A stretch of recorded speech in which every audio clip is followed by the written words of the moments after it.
आपको बताते हैं कि जो जीएसटी के दाम कम किए गए हैं, जो दर कम की गई है, उससे हमारे देश में पहले दिन ही क्या फर्क पड़ा।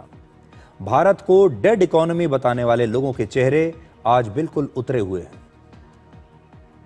बाजारों में ऐसी रौनक आ गई है भारत में कि वो लोग जो भारत को डेड इकोनॉमी बता रहे थे, उनके चेहरे की रौनक समाप्त हो गई है।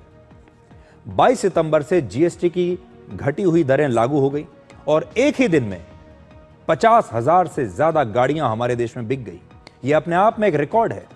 जीएसटी की दरें घटने के बाद कारों की बिक्री, उनकी बुकिंग और कारों के बारे में पूछताछ के नए रिकॉर्ड बन गए एक ही दिन में। जैसे ही जीएसटी के रेट कम हुए, बाजार में खरीदारी की रौनक बढ़ गई और डेड इकोनॉमी बताने वाले लोग दुखी हो गए। 22 सितंबर को ही देश की सबसे बड़ी कार कंपनी मारुति सुजुकी ने 25,000 कारें बेच दी एक ही दिन में। मारुति सुजुकी का कहना है कि पिछले 35 वर्षों में पहली बार एक दिन में उन्होंने सबसे ज्यादा गाड़ियां बेची हैं। 22 सितंबर को ही टाटा मोटर्स ने 10,000 गाड़ियां बेच दी। hyundai ने 11,000 गाड़ियां बेच दी। hyundai ने तो रिकॉर्ड बनाया है 5 वर्षों में पहली बार एक दिन में इतनी गाड़ियां बेचकर। कार कंपनियों के पास पूछताछ के लिए भी अब भारी संख्या में फोन आ रहे हैं। मारुति सुजुकी के अलग अलग शोरूम्स और डीलर्स के पास एक ही दिन में 80,000 लोगों ने फोन किए, पूछताछ की कि हम नई गाड़ी कब और कैसे खरीद सकते हैं। टाटा मोटर्स के पास 25,000 इंक्वायरीज आई एक दिन में। लोग फोन करके ये जानना चाहते हैं कि जीएसटी घटने का कितना फायदा हो रहा है, कितना डिस्काउंट मिल रहा है और किस कार पर कितनी छूट है। जीएसटी घटने की वजह से कुछ गाड़ियों की कीमत 2021 से भी अब कम हो गई है। कभी आपने ऐसा सोचा था कि जैसे हम अपने शरीर के बारे में कहते हैं कि रिवर्स एजिंग होने लगे, आपकी उम्र कम होने लगे, वैसा ही है कि महंगाई लोग कहते थे कि बढ़ रही है और आज आपको यही कार 2021 के दाम पर मिल रही है। उदाहरण के लिए ये जो गाड़ी है MG एस्टर, इसकी कीमत 2021 में 9,75,000 थी और आज इसकी कीमत 9,65,000 है, 2021 से भी कम। इसी तरह मारुति की बलिनो गाड़ी की कीमत 2021 में 6,03,000 थी, आज इसकी कीमत 5,99,000 है। 4 साल में आपकी आमदनी तो बढ़ी, लेकिन पहली बार गाड़ियों की कीमत कम हो गई।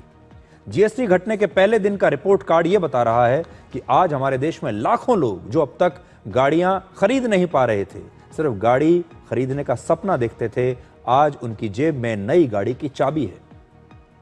जीएसटी घटने से अब देश के लाखों लोगों का कार और बाइक खरीदने का सपना पूरा होगा।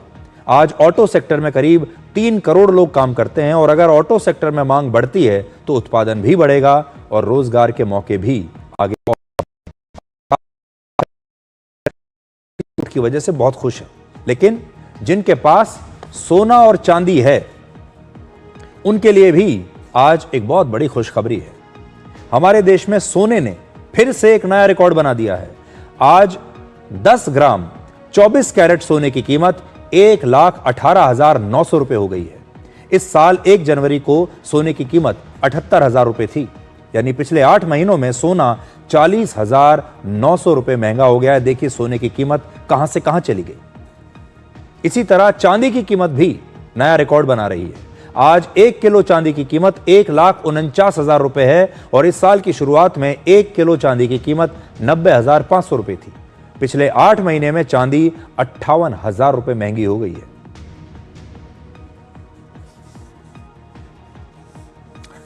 अब एक छोटा सा ब्रेक हम ले रहे हैं और ब्रेक के बाद आपको राष्ट्रकवि रामधारी सिंह दिनकर के बारे में बताएंगे, क्योंकि आज उनका जन्मदिन है। ब्रेक के बाद आपको दिखाएंगे कि कैसे दिनकर पूरे राष्ट्र को प्रेरित करके राष्ट्रकवि बने।